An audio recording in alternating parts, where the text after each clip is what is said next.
What if the story we tell ourselves is wrong?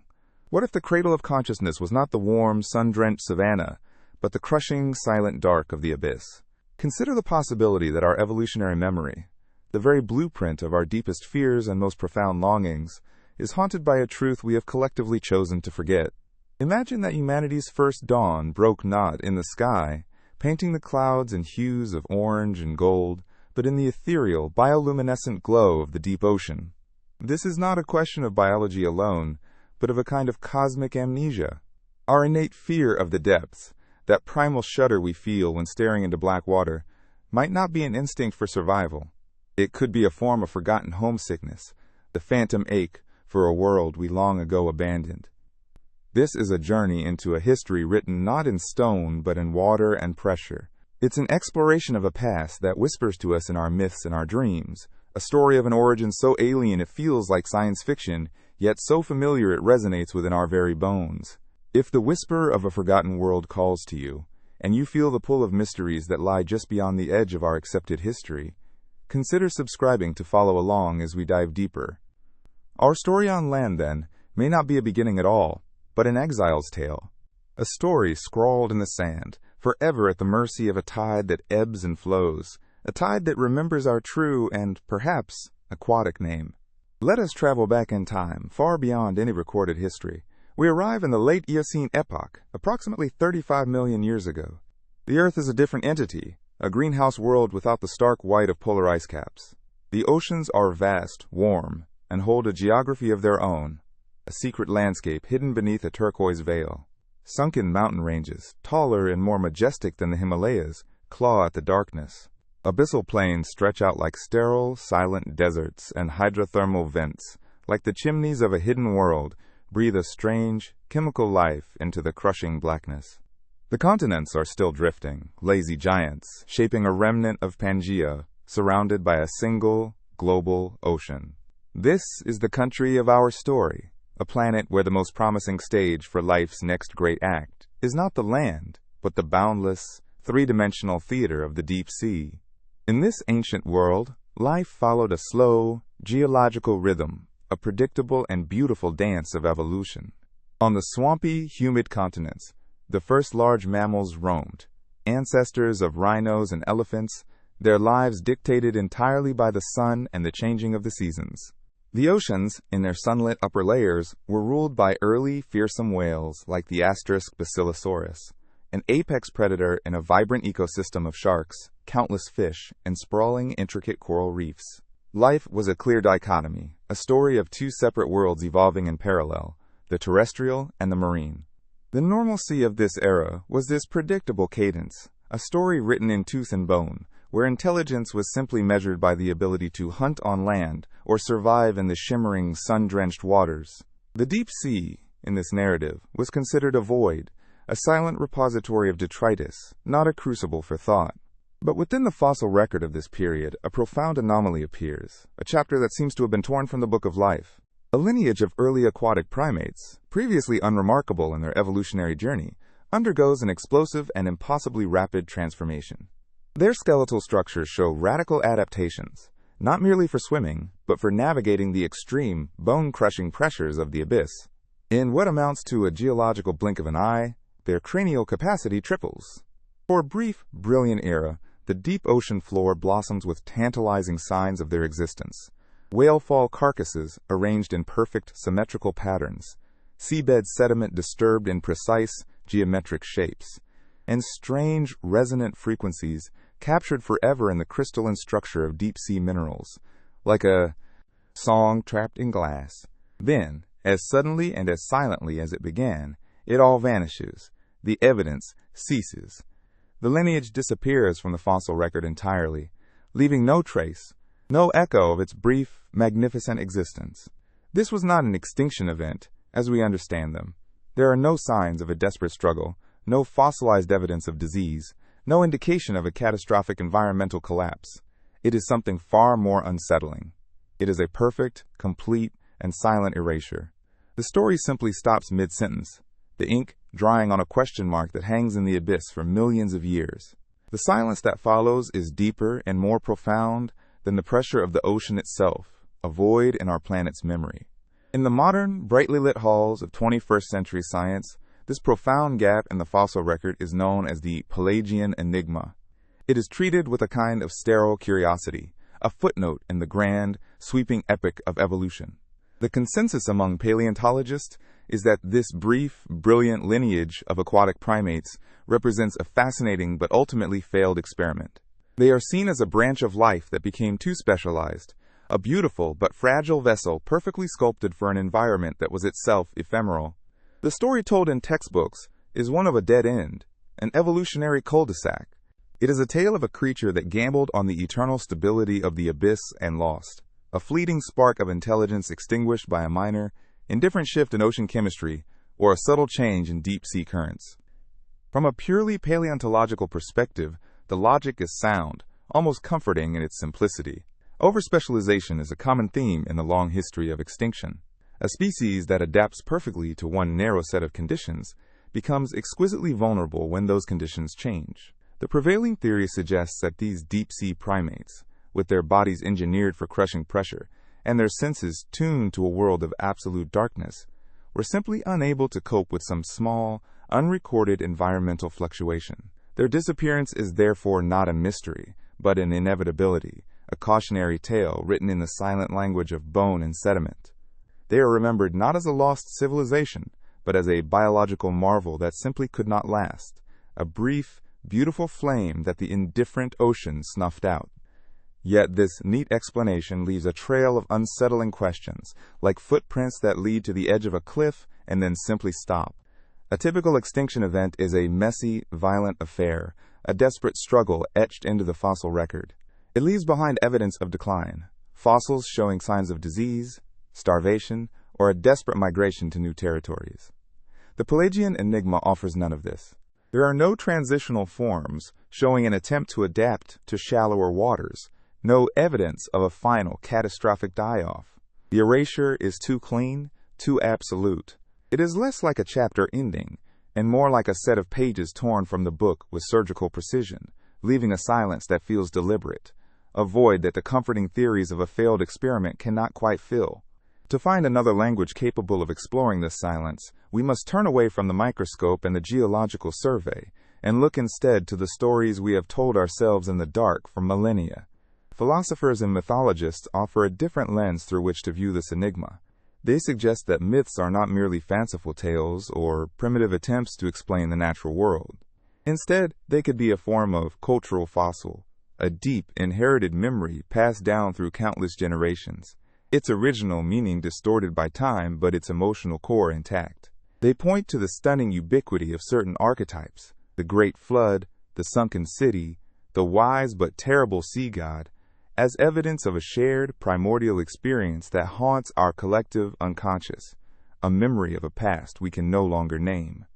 Consider the Great Flood myth, a story that appears in hundreds of disconnected cultures across the globe, from the Epic of Gilgamesh in ancient Mesopotamia to the tales of Manu in India and the legends of the Maya in the Americas. Conventionally, these are interpreted as localized memories of devastating river floods, magnified by time and retelling.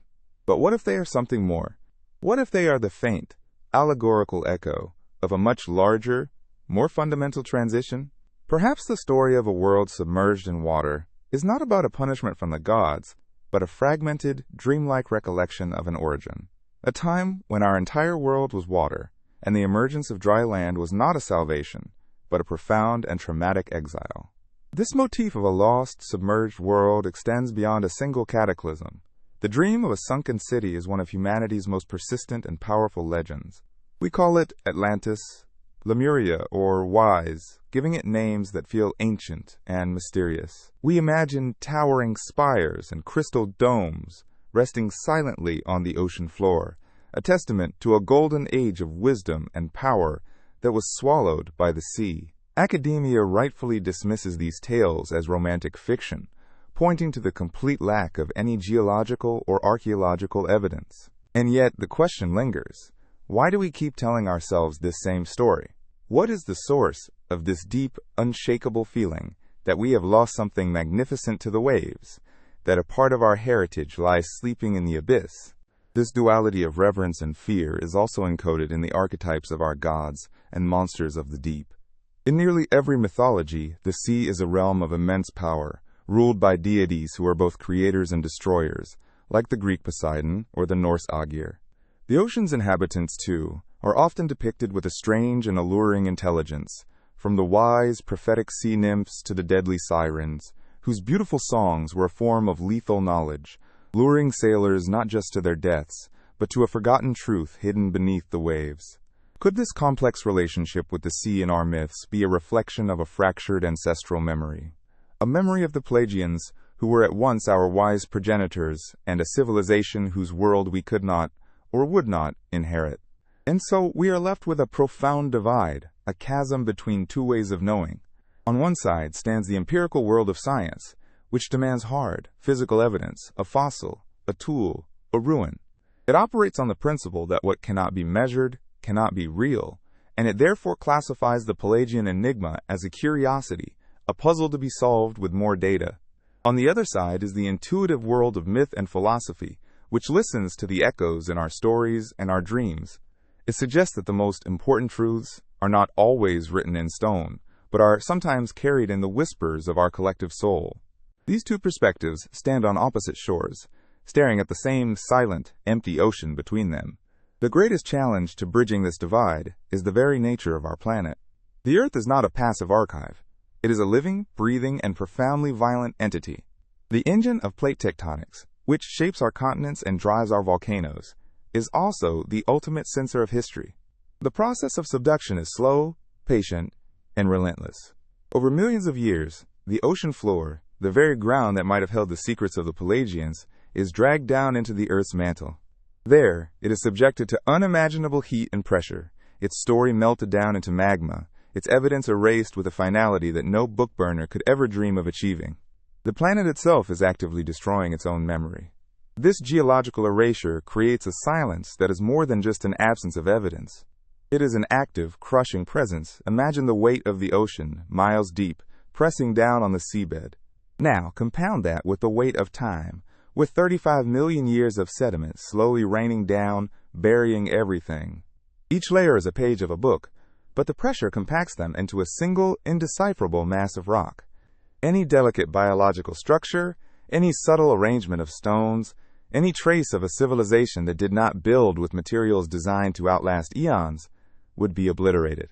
The mystery is protected by pressures we cannot withstand and buried beneath a timeline we can barely comprehend, a vault secured by the laws of physics itself. What we are faced with, then, is not merely a gap in the fossil record, but a chasm in time, deliberately widened and deepened by the planet's own cycles of renewal. The story of our origins, as we tell it, is a terrestrial one, a narrative of apes descending from trees and learning to walk upright under an open sky. But the Pelagian enigma suggests that this might be only the second act of a much longer play, and that the first act has been lost entirely. It is a void where our most fundamental chapter should be, leaving us to wonder if our fear of the deep is not just a fear of the unknown, but a fear of a truth our own planet has conspired to help us forget. To truly begin the search for this forgotten chapter, we must first confront the nature of the library itself. The deep ocean is not a passive archive waiting to be read. It is a realm of active, crushing forces that conspire to keep its secrets. Imagine descending through the water column. For every 10 meters you travel down, the pressure increases by 1 atmosphere, the equivalent of the entire weight of the air above us. At the depths where the Pelagians might have lived, the pressure is 1,000 times greater. It is a force that can warp steel and pulverize bone, a physical barrier so immense that it has kept the abyss more mysterious to us than the surface of the moon. How could any delicate trace of a civilization, any structure not built to withstand the weight of a world, possibly survive? This physical challenge is then compounded by the slow, patient violence of geological time. The floor of the ocean is not a static canvas. It is a conveyor belt, part of the Earth's restless crust. Over millions of years, vast plates of this crust are born at mid-ocean ridges and are dragged, inch by silent inch, towards the continents, where they are forced downward into the planet's molten mantle. This process, known as subduction, is the planet's ultimate form of recycling. It is also the ultimate form of censorship. Any evidence of the Pelagians, Any artifact or fossil left on that ancient seabed would have been carried into this fiery abyss and melted back into primordial rock, its story erased with a finality that is absolute. We are searching for a book whose pages were systematically burned by the library itself. We are also creatures of a profound and limiting bias.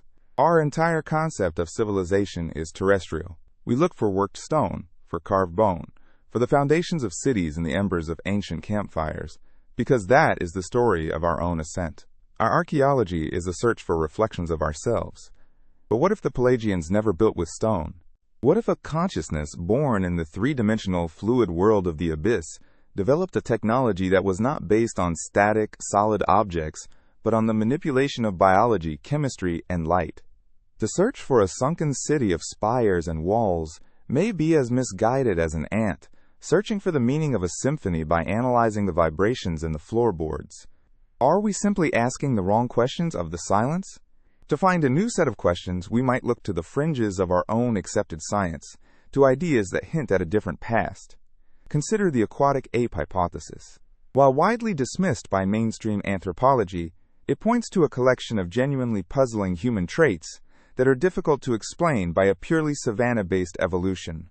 Our lack of fur, our layer of subcutaneous fat for insulation in water, our descended larynx which allows for complex speech but also makes us prone to choking, and our innate voluntary control over our breathing. These are all features better suited to an aquatic or semi-aquatic environment. Could this controversial theory be a distorted echo, a misremembered fragment of a much deeper, more profound aquatic origin story that we have been trying to piece back together? These physiological oddities are like faint smudges on the clean pages of our evolutionary history, hints that a chapter might be missing.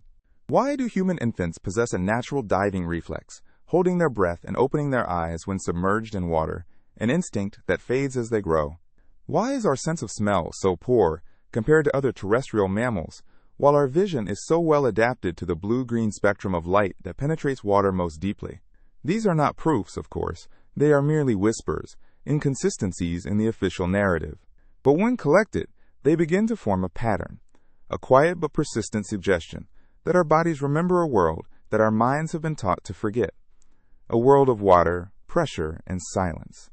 If we seek proof that high intelligence can thrive in the ocean, we need only look to our fellow mammals, the cetaceans. Whales and dolphins possess brains that are, in some cases, larger and more complexly folded than our own.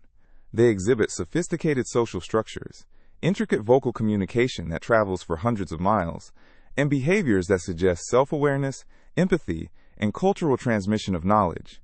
They are a living testament to the fact that the ocean is not a barrier to consciousness, but a crucible for it. Their existence proves that another path was possible. They are a beautiful, successful, and entirely separate experiment in what it means to be intelligent on this planet. What might a primate brain, with its innate capacity for abstraction and tool use, have achieved in that same environment? The evolutionary journey of cetaceans itself offers a stunning precedent for the kind of radical transition the Pelagian theory suggests. We know from the fossil record that the ancestors of whales were small, hoofed, wolf-like land mammals that, over millions of years, chose to return to the sea, their bodies transformed, their legs becoming fins, their nostrils migrating to the tops of their heads. This was not a minor adaptation. It was a complete reinvention of their biology, a deliberate and successful plunge back into the aquatic world.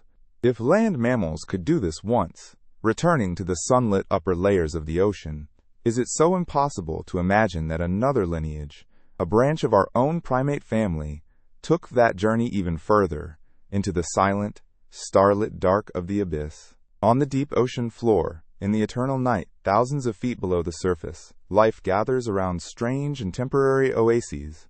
When the massive body of a whale dies and sinks, its carcass, known as a whale fall, becomes a sudden explosion of sustenance in a world of scarcity. For decades, it can support a complex and unique ecosystem of hagfish, sleeper sharks, and countless invertebrates. This is a known biological phenomenon. Now, recall the anomaly from the Pelagian enigma: whale fall carcasses arranged in perfect, symmetrical patterns. Could this be the deep-sea equivalent of a hearth, a source of light and heat, a way of farming the abyss, a form of biological architecture, using the bodies of the dead to create centers of life and community in the crushing dark? The very idea of a civilization thriving without sunlight seems impossible from our terrestrial perspective, yet the Earth has already shown us how it can be done. In the 1970s, scientists discovered hydrothermal vents on the seafloor, spewing superheated mineral-rich water from the planet's core. Around these vents, they found thriving ecosystems of giant tube worms, blind crabs, and strange bacteria. These life forms were not powered by photosynthesis but by chemosynthesis. They were literally eating chemicals to survive. They prove that life, and perhaps even civilization, does not need a sun. It only needs a source of energy. The Pelagians would not have been a people of the sun. They would have been a people of the Earth's own inner fire.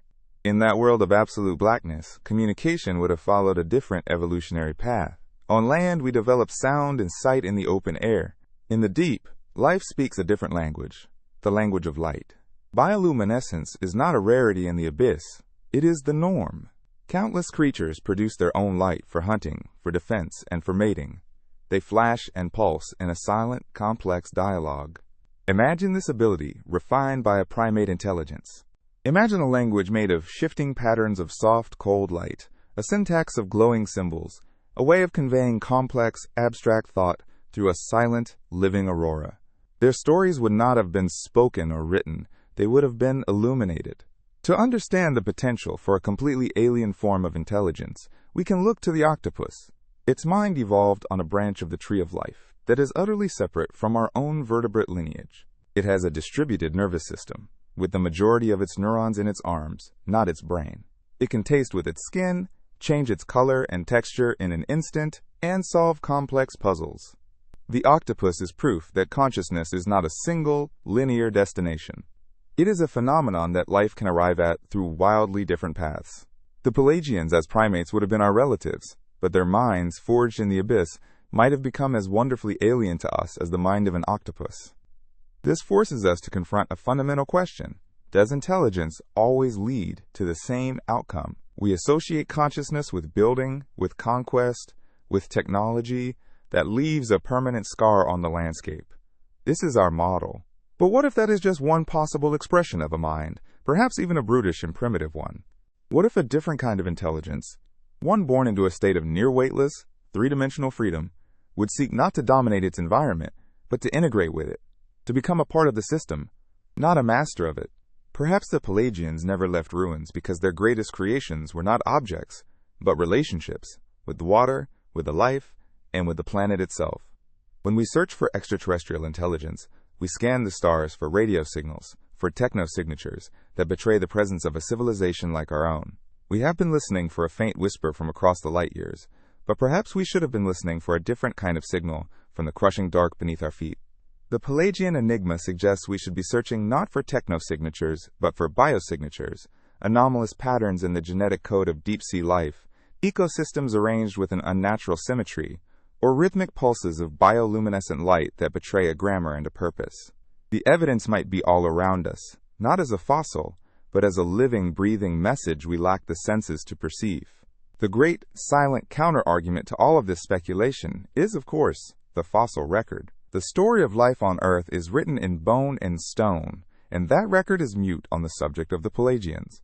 The absence of evidence, the old axiom goes, is not evidence of absence. But in paleontology, a consistent and prolonged absence is a powerful form of negative data. The silence from the Earth is deafening. Yet, this assumes that the Pelagians would have left the kind of evidence our tools are designed to find. It assumes their bodies would have fossilized in the same way as a dinosaur or a trilobite, a process that requires very specific conditions of rapid burial in sediment, conditions that might not exist in the same way in the abyssal plains. Perhaps the memory is not stored in rock, but in us. The emerging field of epigenetics has shown that trauma and experience can, in some ways, be passed down through generations, not in the DNA sequence itself, but in the chemical markers that turn genes on and off. Could our deep, instinctual, and often irrational fear of the dark water be more than just a learned response or a simple survival instinct? Could it be a form of epigenetic inheritance, a biochemical ghost of a profound, species-level trauma? The trauma of the exile, the forced march from the familiar, pressurized dark of the womb-like ocean onto the harsh, flat, and blindingly bright world of the land. The ocean has its own medium for communication, one that dwarfs anything on land. Sound travels more than 4 times faster in water than in air, and at certain depths, in what is known as the sulfur channel or deep sound channel, acoustic waves can travel for thousands of miles with little loss of signal. Whales use this natural phenomenon to communicate across entire ocean basins. A civilization living within this channel would be, in effect, a planetary consciousness. They could share information, culture, and a collective awareness across the globe in real time. They would have no need for satellites or cables. The planet itself would be their communication network, a whispering gallery of immense and silent scale. Let us return to one of the most tantalizing and seemingly fictional pieces of the enigma, the idea of resonant frequencies captured in the crystalline structure of deep-sea minerals. While this sounds like fantasy, it touches upon a real scientific concept known as piezoelectricity, where certain crystals generate an electric charge in response to applied mechanical stress, and vice versa. Could an advanced biological intelligence, one that understood chemistry and physics on a profound level, learn to use the immense, constant pressure of the abyss to imprint information onto the very geological fabric of their world? Their libraries would not be buildings, but entire mountain ranges of resonant crystal, singing a silent mathematical song that would endure for eons. We are only just beginning to map the genetic diversity of our own planet. The deep ocean in particular is a vast reservoir of unknown microbial life. Scientists often speak of the dark matter of the biological world, the immense number of organisms whose DNA we have not yet sequenced, and whose role in the global ecosystem we do not understand. Hidden within that unseen genome within the biological code of some unassuming extremophilic bacterium could be the remnants of the Pelagians' own engineering. Their legacy might not be a monument, but a sequence of genes, a set of biological instructions left behind, a living message in a bottle waiting for a species capable of reading it. To find them, then, we may need a new kind of science, a form of archaeology that looks for patterns instead of objects. It would require us to see the world not as a collection of things, but as a network of information. It would involve looking for unnatural complexity in genetic codes, for mathematical order in the placement of hydrothermal vents, for a signal hidden in the rhythmic pulse of a bioluminescent coral. It would mean treating the deep ocean not as a physical place to be excavated, but as a living hard drive to be decoded. The challenge is not just technological, it is philosophical. It requires us to shed our terrestrial biases and learn to see the world as a Pelagian might have. No single piece of this puzzle, the physiological oddities in our own bodies, the ubiquity of flood myths, the existence of non-solar ecosystems, the sheer potential of the aquatic environment, is proof on its own. Each can be explained away as a coincidence, a fringe theory, a statistical anomaly. But when viewed together, they form a compelling and coherent mosaic. They sketch the outline of a possibility, a shadow of a history that runs parallel to our own.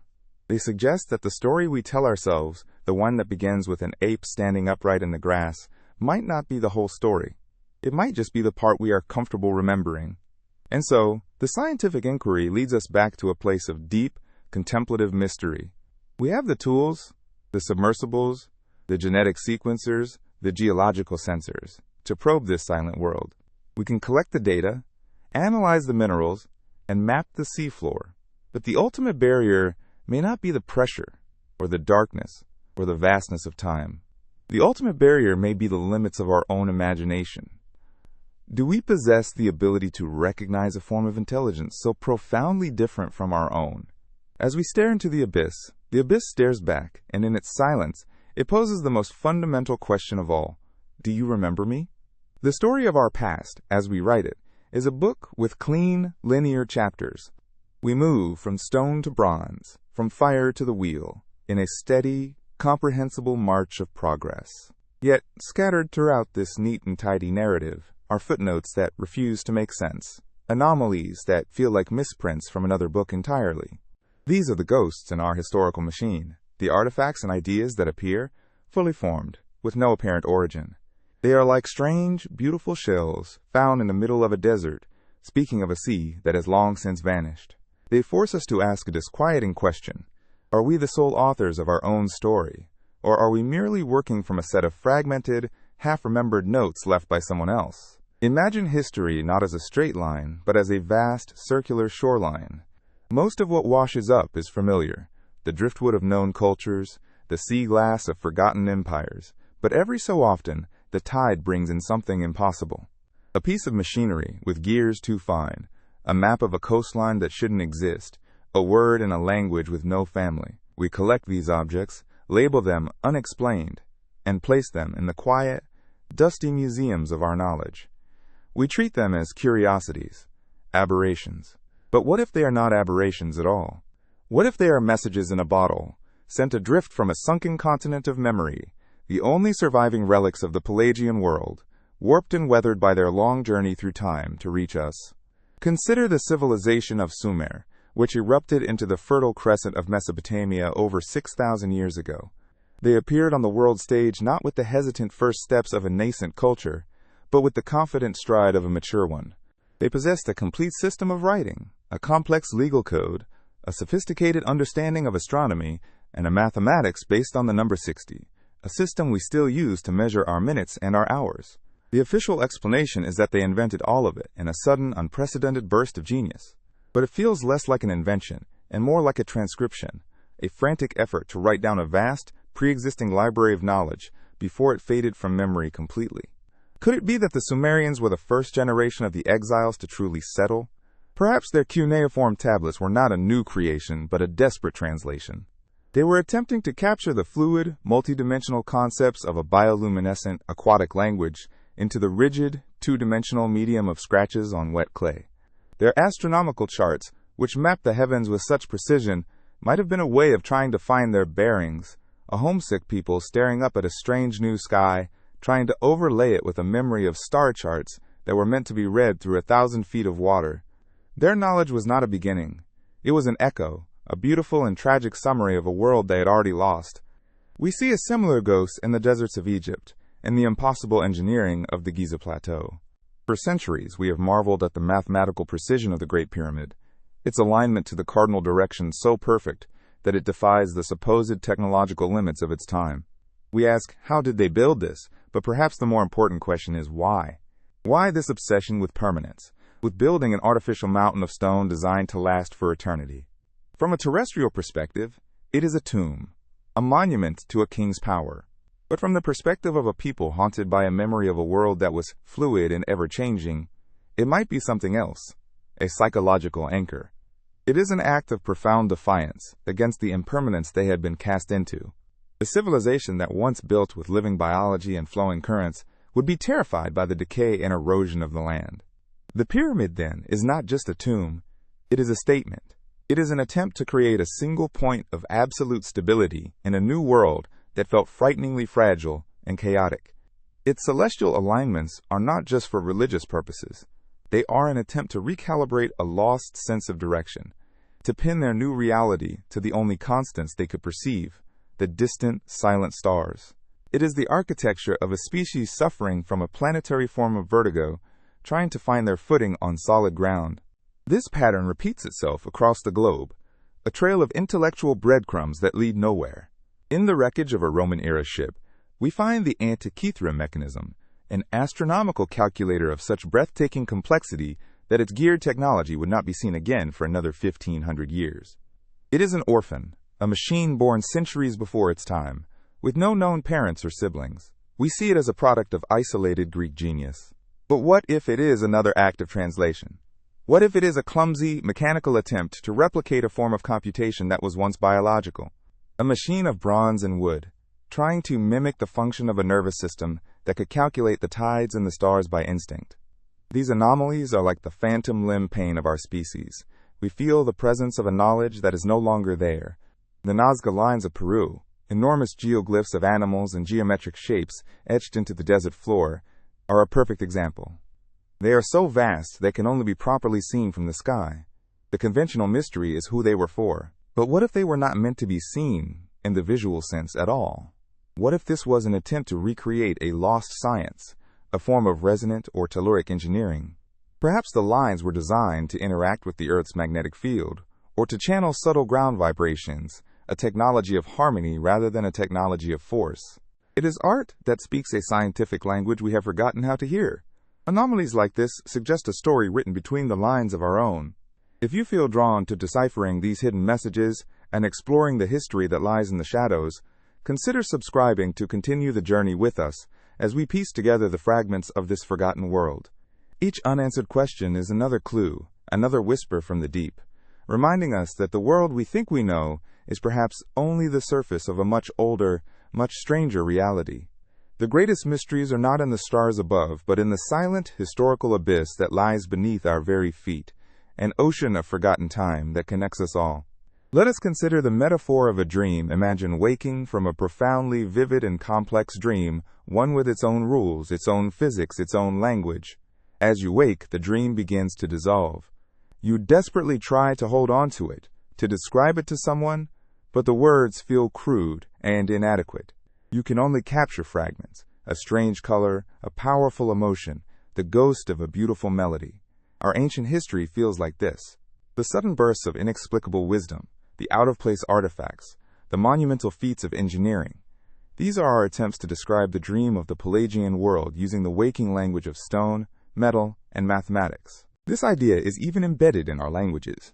Scattered across the globe are linguistic islands, languages like Basque in Europe or Ainu in Japan that have no known relatives. They are isolates, their vocabulary and grammar utterly alien to their neighbors. Linguists have tried for centuries to connect them to other language families, but they remain alone, like solitary, ancient trees in a forest of newcomers. Could these be the last, weathered remnants of a pre-exile tongue?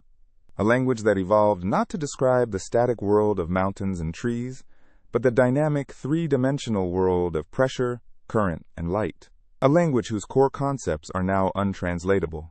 The influence of this lost world might be like a single drop of a potent, colorless dye added to a vast container of water. You can no longer see the dye itself, its source is gone, but it has subtly and irrevocably changed the chemistry of the entire system. Our myths, our inexplicable technologies, our orphan languages, they are not the dye, but the evidence that the dye was once there. They are the subtle shift in the water's properties that proves it is not as pure as it appears. The Pelagian past is not a separate chapter we can find and read. It is a faint, pervasive tint that colors every chapter that came after, a presence defined only by its own profound absence. This faint tint may even be visible in our own biology. The human brain is a profound anomaly in itself. It is 3 times larger than it should be for a primate of our size, and it consumes a staggering 20% of our body's energy. From a purely evolutionary standpoint of survival on the savanna, it is an act of reckless biological extravagance. Its capacity for abstract thought, for art, for music, for theoretical physics, seems wildly overpowered for the simple tasks of hunting and gathering. It is like finding a supercomputer that is only being used to play tic-tac-toe. Why are we carrying this incredible piece of hardware? Perhaps we are carrying it because it is not ours, not originally. What if the human brain is a biological inheritance, a piece of advanced equipment passed down to us from our Pelagian ancestors? It was designed not for the flat, simple problems of the terrestrial world, but for the complex, multidimensional challenges of the abyss. It was made to process a language of light, to navigate by sensing subtle shifts in pressure and magnetic fields, to comprehend a reality that was fundamentally different from our own. We are not a species that evolved a powerful brain. We are a species that is struggling to learn how to use the one we were given, a legacy from a world we can no longer remember. This could explain our species' strange and unique obsession with abstract languages, like mathematics and music. Neither is strictly necessary for survival, yet they are universal to all human cultures. They are our most profound and beautiful creations. Why? Because they may be the only languages we have left that can still speak of the Pelagian world. Music, with its reliance on frequency, harmony, and resonance, is a pure exploration of physics in a fluid medium. It is an echo of a communication that was felt as much as it was heard. It is the memory of how to speak in waves, a form of communication perfectly suited to the medium of water. Mathematics, in turn, is the language of pure pattern, the blueprint of the universe itself. It is the one form of knowledge that might be truly universal, as true in the crushing dark of the abyss as it is under the light of the sun.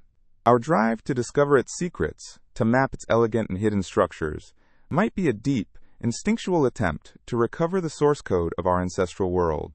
A complex equation is not just a tool for building bridges or sending rockets to the moon. It is a verse of a forgotten poem, a line from a sacred text that describes the fundamental laws of a reality we once called home. We are trying to reverse engineer our own lost wisdom. Think of our civilization as a group of amnesiacs who have woken up in a library filled with books they don't remember writing. They can read the words and they can understand the grammar, but they have no memory of the experiences or the knowledge that led to these books being written. They are surrounded by a wisdom that feels both intimately familiar and profoundly alien. This is the human condition. We are surrounded by the echoes of a greatness we cannot explain, a cognitive dissonance that has haunted us for our entire history. We are the inheritors of a mind whose purpose we have forgotten, and our entire culture is an attempt to rediscover what that purpose was. The very concept of a subconscious mind, a cornerstone of modern psychology, becomes a powerful metaphor for this inherited memory. We accept that a vast portion of our mental life takes place beneath the surface of our awareness, a deep, dark, silent part of our own minds that stores our forgotten memories, our primal fears, and our deepest intuitions. We treat it as a personal archive, a basement filled with the artifacts of our own individual lives. But what if it is something more? What if it is a shared space, a collective inheritance? What if your subconscious is not just your subconscious? What if it is a small, isolated bay connected to a much larger, much deeper ocean? The abyss within you. The quiet, dark, pressurized part of your consciousness where the memory of the Pelagians still resides. That irrational fear of the dark water is not just a fear of drowning. It is the boundary line, the place where your terrestrial, waking mind becomes afraid of its own forgotten depths. The shiver you feel when staring into the ocean is the ghost of your ancient self, stirring in its sleep, recognizing, with a strange and terrifying longing, the view from its front door. Our dreams, then, take on a new and profound significance. In dreams, the rigid rules of terrestrial life dissolve. We can fly, we can breathe underwater, we communicate without speaking. The world becomes fluid, symbolic, and three-dimensional. We dismiss this as fantasy, as the random firings of a resting brain. But perhaps it is something more.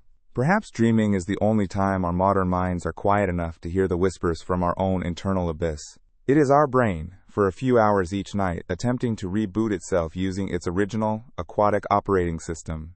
The myths of sirens and mermaids, of beautiful and intelligent beings who live beneath the waves, are often seen as sailors, fantasies, or cautionary tales. But they could also be a distorted cultural memory, a fragment of the exile. The stories often contain a profound sense of longing and a warning. The siren's song is beautiful but lethal, a knowledge that the terrestrial mind cannot handle. It is a memory of our ancestors, the Pelagians, calling to us from a world we have abandoned, a truth so powerful and so alien that to fully remember it would be to lose the solid ground of the reality we have built for ourselves. And so we are left with these beautiful, haunting fragments. We are a species that builds monumental structures aligned with stars we barely understand.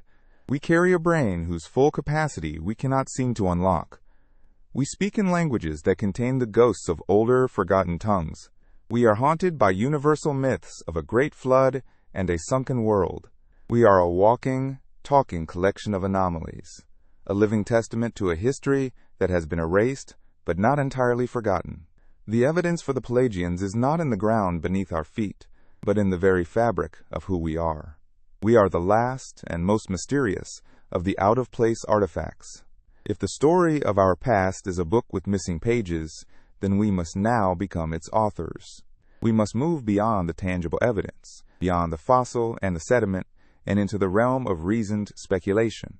Here, in the quiet theater of the mind, we can explore the possibilities that science, bound by its need for proof, cannot. Let us consider the grand, sweeping narratives that might explain the perfect, silent erasure of the Pelagians. These are not answers, but questions given shape and form. They are hypotheses born from the union of logic and myth, each one a different lens through which to view the profound silence that emanates from the deep, a silence that may not be an absence at all, but a presence we have yet to understand. What if their disappearance was not an ending but a beginning? Not an extinction, but a transformation so profound that it left no trace our science could ever recognize. We must be willing to entertain ideas that stretch the very definition of life and civilization. The Pelagian enigma is not a simple case of a species dying out. The evidence is too clean, the departure too absolute. It feels less like a tragedy and more like a deliberate act, a choice made on a species-wide scale.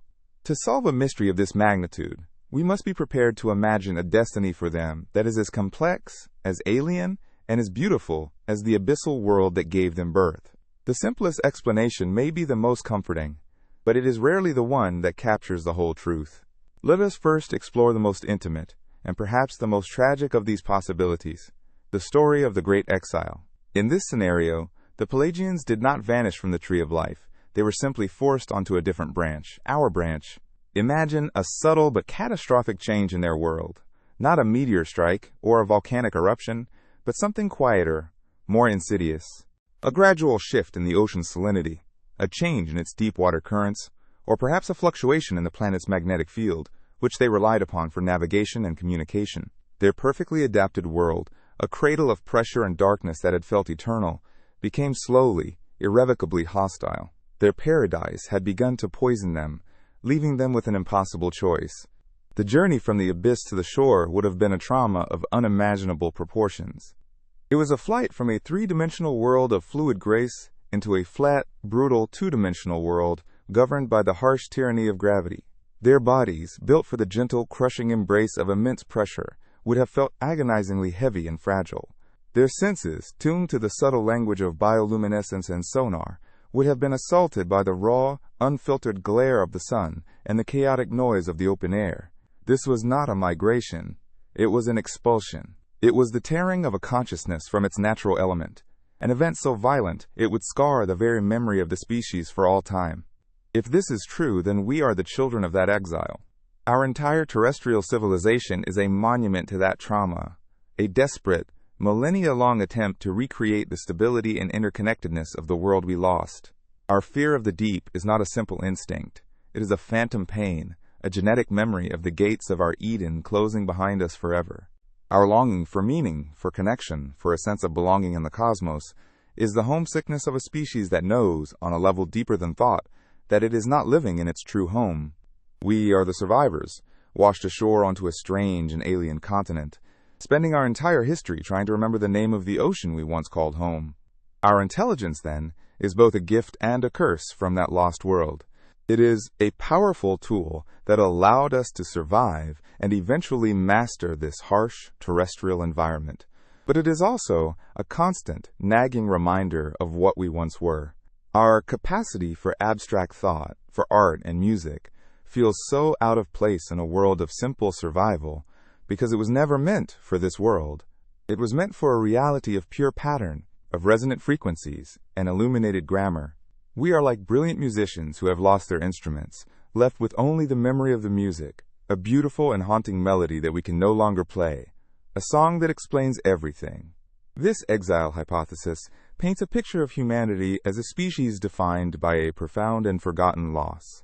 It suggests our relentless drive to build, to conquer, and to control is a compensation for the loss of a world where we were perfectly integrated, where we lived in a state of effortless harmony with our environment. We build walls because we have forgotten the feeling of being held by the gentle pressure of the abyss. We illuminate our nights with artificial light because we are haunted by the memory of a darkness that was alive with a silent, meaningful glow. We are a species forever looking up at the stars, perhaps because we are terrified of looking down into the water, into the abyss that is both our cradle and our grave. The story of the Pelagians may not be one of loss, but of triumph, a triumph so complete that it removed them from our plane of existence entirely. Let us consider a second hypothesis, the silent ascension. What if their intelligence did not simply grow, but evolved into something else entirely? A mind born in the pure, abstract world of the deep might not see technology in the same way we do. Our technology is external, tools of stone, metal, and silicon that we use to manipulate the world around us. Theirs may have been internal. They may have focused their immense intellect not on the world outside, but on the world within, the mastery of their own biology and consciousness. Imagine a civilization that learned to edit its own genetic code as easily as we write a sentence. A people who could perceive and manipulate the fundamental forces of physics, not with machines, but with focused intent. Their ultimate goal would not have been to build cities or conquer planets, but to shed the limitations of the physical form altogether. Their disappearance from the fossil record was not an extinction. It was the final successful step in a long project of transcendence. They did not die. They simply left their bodies behind, like a diver shedding a heavy suit after returning to the surface, their consciousness dissolving into a state of pure information. In this scenario, they are not gone. They have simply become part of the planet's fundamental operating system. The resonant frequencies captured in deep-sea crystals are not just a historical artifact. They are the living remnants of that consciousness, a library of thought encoded into the geological fabric of the Earth. The strange, mathematically precise patterns of the hydrothermal vents are not ruins. They are active nodes in a network of planetary awareness. They achieved a form of immortality that we, with our crude obsession with preserving our physical bodies, can barely comprehend. They did not conquer the world. They became the world. This hypothesis recasts the Pelagian enigma as a story of spiritual evolution. It suggests that consciousness is not an endpoint, but a transitional phase between simple biological life and something far grander. We, in our noisy, chaotic, and material world, are still in the infancy of that journey.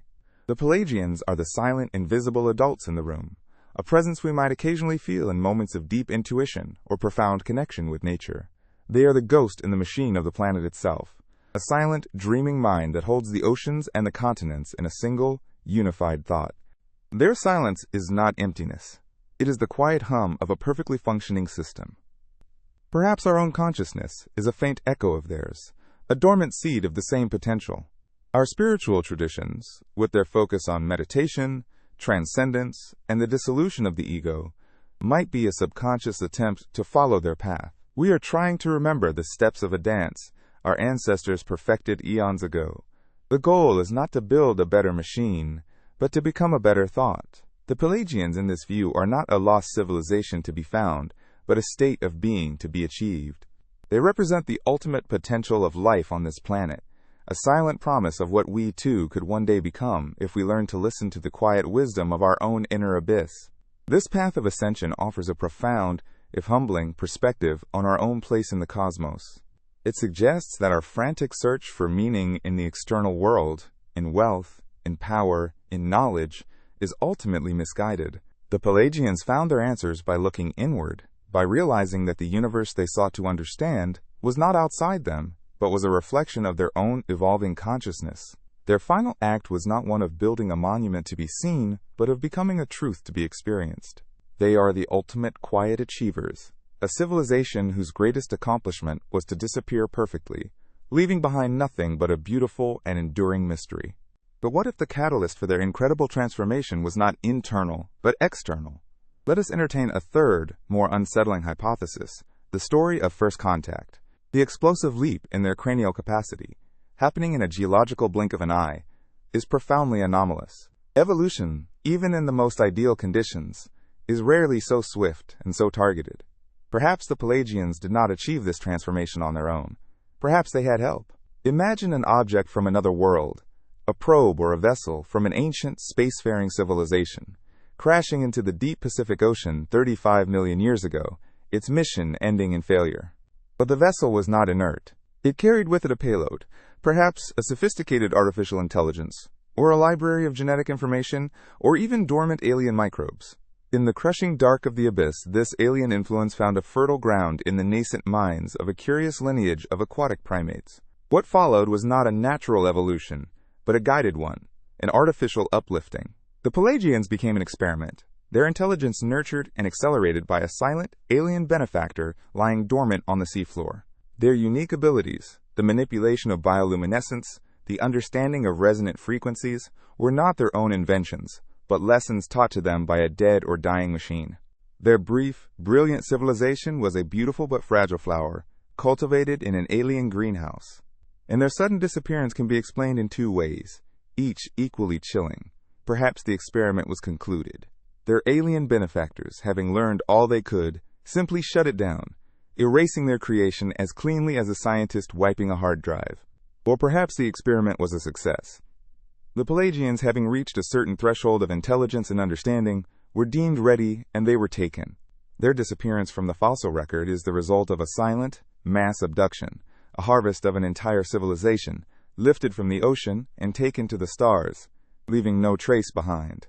This hypothesis turns the Earth into a cosmic laboratory, and humanity into the second, perhaps accidental, experiment. It suggests that the seeds of high intelligence on this planet may not be entirely native. It also introduces a darker possibility. What if the alien influence was not benign? What if it was parasitic, a form of biological information that consumed its host, burning through the Pelagian civilization like a fire through a library, leaving nothing behind but a perfect, sterile silence? Their minds were the fuel for a process we cannot understand, their entire existence a brief, bright flare before they were utterly extinguished by a force they had mistaken for a god. In this light, the myths of terrible gods rising from the sea, of Cthulhu and the Kraken, take on a new, more sinister meaning. They are not just stories to frighten children. They are a deeply ingrained, inherited warning. A cultural fossil not of our own lost home, but of a terrifying neighbor who once lived in the basement of our world. Our fear of the deep, then, is not homesickness. It is a rational, instinctual terror of something alien and powerful that once intervened in the history of our planet, and which might, one day, intervene again. The silence from the abyss is not peaceful. It is watchful. Now, let us zoom out even further and consider a fourth hypothesis, one that places the Pelagian story within a much grander, more impersonal framework, the cycle of worlds. What if intelligence on Earth is not a linear progression, but a cyclical phenomenon, an eternal ebb and flow between the land and the sea? The planet itself, in its slow geological breathing, creates conditions that favor one realm over the other for millions of years at a time. A long, warm greenhouse period with high sea levels might be the age of a great aquatic civilization. A colder, drier period with expanding ice caps and continents might be the age of a terrestrial one. In this model, the Pelagians were not the first, nor were we the last. They were simply the dominant intelligence of a previous aquatic age. Their civilization rose, flourished, and then, as the planet's climate began to cool and shift towards the world we know today, their environment slowly began to fail them. Their disappearance was not a sudden event, but a long, slow, managed decline. They did not flee to the land in a traumatic exile. They simply faded away as their world shrank. Their age came to an end, and the stage was set for the next act, the rise of a land-based primate who would, in time, call himself human. This hypothesis is perhaps the most humbling of all, for it removes any sense of specialness from our own existence. Our entire civilization, with all its art, science, and history, is not the pinnacle of evolution, but merely one turn of a vast planetary wheel. We are the children of the ice, a species that thrives in the brief, cold, terrestrial moment of a much longer cycle. The Pelagians were the children of the warm seas. Before them, there might have been a civilization of intelligent insects in a world of giant ferns, and before them, something else entirely. The Earth is a patient gardener, cultivating different forms of consciousness in its different seasons. It also carries a profound and timely warning. Our own industrial civilization is now actively warming the planet, melting the ice caps and causing the seas to rise. We are, through our own actions, engineering the very conditions that would bring an end to the terrestrial age and usher in a new aquatic one. Are we, in our hubris, simply preparing the world for our successors? Are we creating the perfect global environment for the birth of the next great oceanic intelligence? In this view, climate change is not just an environmental crisis. It is an act of abdication, a handing of the evolutionary baton back to the sea. The final, and perhaps most unnerving hypothesis is that they never left at all. Let us consider the possibility of a deliberate disappearance. The Pelagians, with an intelligence that may have far surpassed our own, would have been capable of observing the world beyond their aquatic realm. They would have watched the slow, steady evolution of the primates on the continents, and perhaps what they saw disturbed them. They may have recognized a different kind of intelligence emerging, one based not on harmony and integration, but on aggression, tribalism, and a relentless desire to dominate. They saw us coming. Faced with the rise of a species whose nature was so fundamentally alien and potentially destructive to their own, they made a conscious choice. They decided to hide. Their silent erasure from the fossil record was not an extinction or a transcendence. It was the single greatest act of camouflage in the history of life. They retreated into the deepest, most inaccessible trenches of the ocean, or perhaps into vast cavern systems within the Earth's crust, places where our science and our technology could never reach them. They pulled the ocean over their heads like a blanket, choosing eternal, hidden life over the risk of contact with us. They are still there, a civilization of unimaginable age and wisdom, living in a self-imposed quarantine, silently observing their noisy, violent, and self-destructive neighbors on the surface. They are the true silent majority of this planet. The occasional strange sonar anomaly, the unidentified submerged objects reported by naval submarines. These are not technical glitches or misidentifications. They are the rare, fleeting glimpses of our planetary landlords, a brief flicker of their presence in a world they have long since ceded to us, at least on the surface. We are tenants living in the attic, unaware of the vast, silent mansion that lies below. This final hypothesis reframes the entire human story. We are not alone on this planet, and we never have been. We are simply the children who were allowed to play in the yard, while the adults watch quietly from the windows, hoping we don't burn the house down. The Pelagian enigma is not a mystery of the past, it is a condition of the present. The silence from the abyss is not a sign of absence, but a testament to a patience that is truly geological in scale. They are waiting for us to either destroy ourselves, or, perhaps, to finally grow up. Only then, when we have proven we are no longer a threat, might they choose to speak. Each of these hypotheses in its own way leads us back to the same disquieting shore, the present moment. The discovery of a living biological archive in the deep does not simply add a new chapter to our past. It fundamentally rewrites the book of who we are now.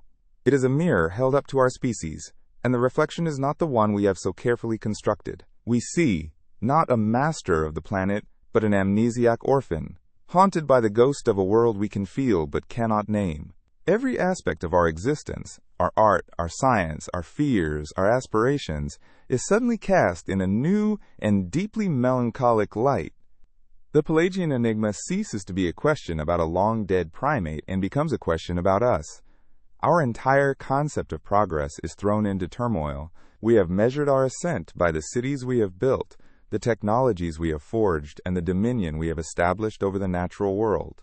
But if we are the descendants of the great exile, then this narrative of triumph is revealed as a tragedy. Our progress is not an ascent, but a frantic, centuries-long adaptation to an alien environment. Our cities are not monuments to our genius, but walls built against a deep-seated agoraphobia, a fear of the vast, open sky. Our technology is not a sign of our superiority, but a collection of crude, mechanical prosthetics designed to replace the elegant, biological senses we lost when we crawled onto the land. This reframing of our past offers a profound and unsettling explanation for the human condition. For our species, unique and pervasive sense of anxiety and alienation. We are the only creature on Earth that seems fundamentally at odds with its own environment. Perhaps this is because it is not, and has never been, truly our own. The persistent feeling that something is missing, the existential ache that has driven our philosophies and our religions, is not a psychological quirk. It is the echo of a biological truth. We are a marine organism, struggling to live a terrestrial life, a creature of 3 dimensions trapped in a world of 2, and our soul has never quite recovered from the vertigo.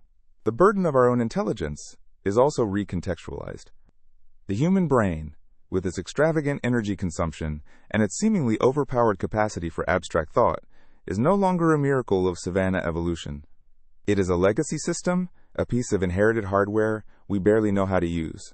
It was designed for a world of fluid dynamics, of resonant frequencies, of a silent language written in light. Our struggles with our own consciousness, our battles with the irrational depths of our subconscious, are the struggles of an operator trying to run a simple program on a quantum computer. We are haunted by a cognitive potential we can no longer access, a ghost in our own machine. This new history changes our relationship with the planet itself. We have always acted as if we were its sole inheritors, its first and only thinking mind. The discovery that we are, at best, the second draft of intelligence on Earth is a humbling blow to our anthropocentric worldview. It suggests the Earth is not a passive resource for us to exploit, but a conscious entity with a history that predates and transcends our own. If the Pelagians achieved a form of ascension by integrating with the planet's systems, then the planet is not just a rock covered in life. It is a library, a mind, a living archive. And we have been treating it like an empty room. The implications for our future are staggering. If we accept the cycle of worlds hypothesis, our current era, the Anthropocene, is not the final act of Earth's story, but merely a brief terrestrial interlude. Our actions, particularly the warming of the planet and the rising of the seas, take on a new, and terrible irony.